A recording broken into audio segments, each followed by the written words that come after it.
These are the tools you are going to need to make a soap sculpture.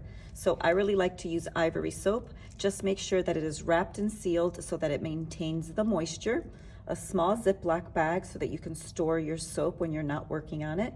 A metal paper clip, a pair of scissors, an index card, a paintbrush, a pencil, a mechanical pencil with a metal tip, a plastic butter knife, a metal bobby pin, and this is optional, but if you can get your hands on a ceramic tool, it's got a pointy wooden tip on one side and it's got a metal tip on the other side.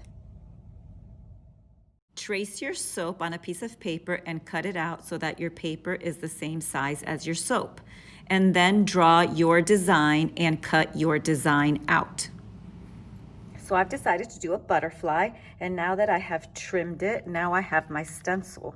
So I can place it on top of my ivory soap and I can trace around my stencil. But before I do that, I want to remove where it says ivory, and you can either do that with your paper clip, just like this, or I'm going to use this tool that's got a longer, flatter edge, and just remove carefully, gently, until I get a smoother surface without the ivory symbol on the front, and I can do the same thing to the back.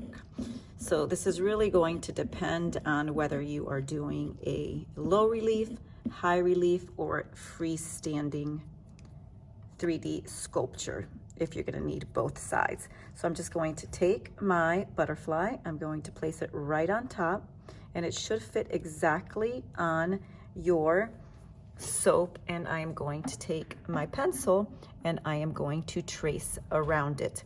And what I will do with any of the images inside is I will press really hard with my pencil to leave a little indentation in the soap, almost like little dots.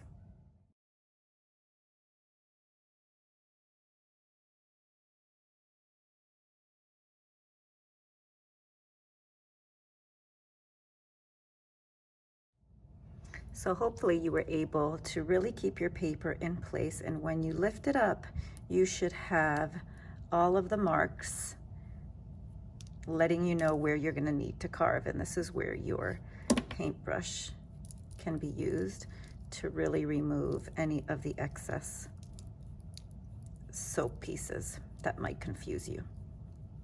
Okay, so now we're going to start to remove some of the bigger pieces around it, and I am going to use my plastic butter knife to carefully start to carve away some of these bigger sections. Be careful not to try and remove too big of a piece because your soap will break. So just take your time, cut away some of the big sections little by little until you reveal your outline shape of your form.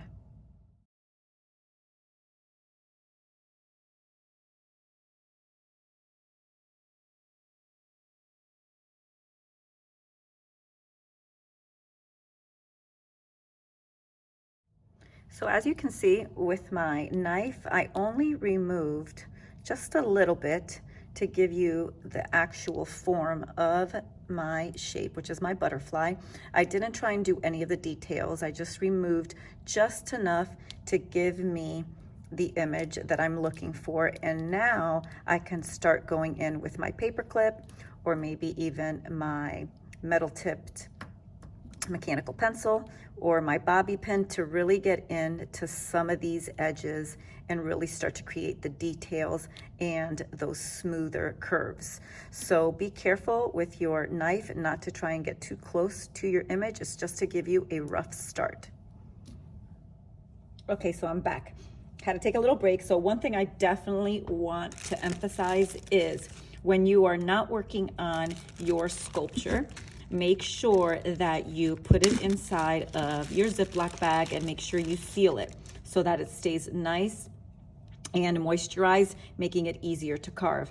So now that you have all of your basic shapes and you have your designs where you want them, now it's really up to you how you want to use your tools. You may need to use the paper clip or the edge of the bobby pin, or maybe even a metal or wooden tool like a toothpick, anything that you think of that you can use to start creating your shapes. And you also want to think about how deep you want to carve into your sculpture. And again, that depends on whether you're doing a low relief, a high relief, or if you're going to do a 3D sculpture, meaning that you can see it from all sides. I am going to work on one side. I am going to make it a little bit of a low relief and a little bit of a high relief.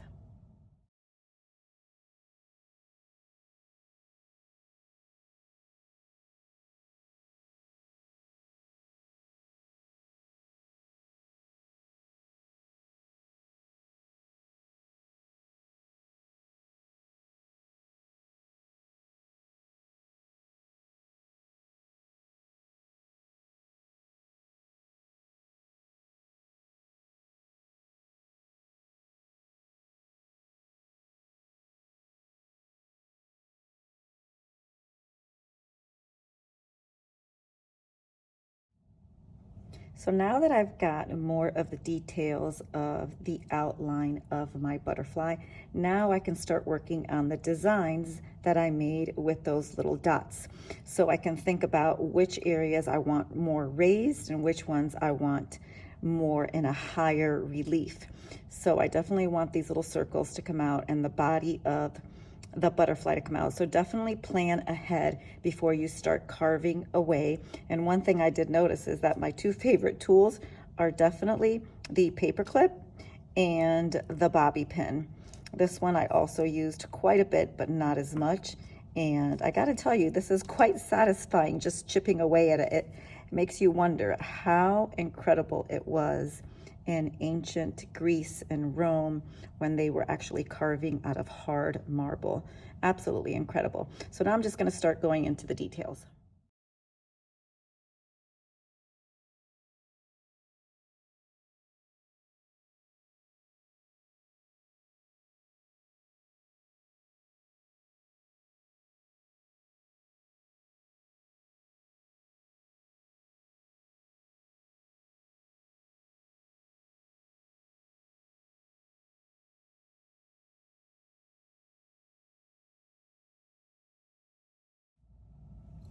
And here is my finished product. It's definitely a little bit different than my original design.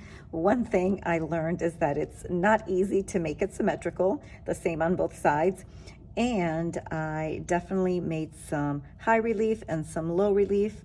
I did not make it a 3D freestanding sculpture, but this is my first. It was very, very fun to do.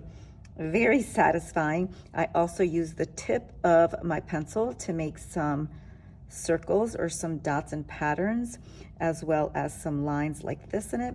Had a great time. I am so excited to see what all of you produce.